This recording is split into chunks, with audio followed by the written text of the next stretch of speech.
field marshal سید آصم منیر چواہے تا پاکستان خلاف افغان سرزمین تا دہشت گردی قبول جوگی ناگے فیلڈ مارشل سید آصم منیر ڈکھن وزیرستان ڈے علاقے وانا جو دورو کیو ISPR پارا جاری کل بیان موجب فیلڈ مارشل آصم منیر وانا جے دورے دوران سیکیورٹی صورتحال آپریشنل تیارن جو جائزو ورتو ISPR موجب فیلڈ مارشل سید آصم منیر کے سرحدی صورتحال بابت بریفنگ دینی وئی ISPR موجب فیلڈ مارشل سید آصم منیر شہیدن ڈے یادگار تے حاضری بھرے گل رکھیا اپڈیٹ کے پیار ناظرین وہاں کے نام خبر کے حوالے سے تو فیلڈ مارشل سید آصم منیر جو چونا ہے تو پاکستان خلاف افغان سرزمین تا دہشت گردی قبول جوگی ناگے فیلڈ مارشل سید آصم منیر ڈکھن وزیرستان ڈے علاقے وانا جو دورو کیو ISPR پارا جاری کل بیان موجب فیلڈ مارشل آصم منیر وانا جے دورے دوران سیکیورٹی صورتحال آپریشنل تیارن جو جائزو ورتو ISPR موجب فیلڈ مارشل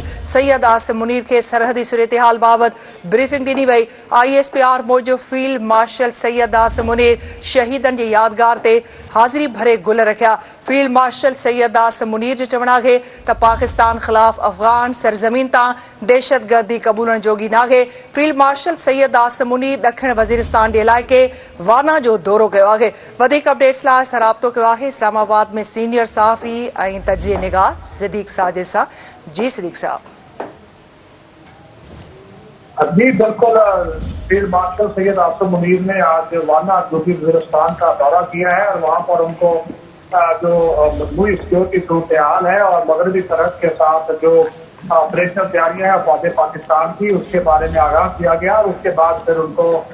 بتایا گیا کہ افواج پاکستان نے جو کامیابیاں حاصل کی ہیں دہشت گردوں کے خلاف خاص طور پر فتنہ بھارت فتنہ ہندوستان اور افغان طالبان رجیم کے خلاف اس کے بارے میں ان کو تفصیلی بریفنگ دی گئی آرمی چیف نے اس موقع پر یادگار شہدا پر بھی حاضری دی پھولوں کی چادر چڑھائی فاتحہ خوانی کی اور افواج پاکستان سے ان شہدا کو جو ہے وہ خراج عقیدت پیش کیا جنہوں نے اس وطن کے دفاع کے لیے عظیم قربانیاں دی اور اس موقع پر آرمی چیف نے یہ کہا کہ ہمارے جو شہدا ہیں یہ ہماری سلامتی اور استحکام کا بنیادی ستون ہے اور انہوں نے اس موقع پر یہ بھی کہا کہ افغان سرزمین کا پاکستان کے خلاف استعمال ہونا انتہائی قابل مذمت ہے اور یہ پاکستان کسی طور پر بھی برداشت جو ہے وہ نہیں کرے گا اور انہوں نے کہا کہ افواج پاکستان ملک کے چپے چپے کے دفاع کے لیے پرعزم ہے اور اس حوالے سے ہمارا جو موقع بڑا دو اور واضح ہے جی بہت شکریہ صدیق صاحب اپڈیٹ کرنے کے لیے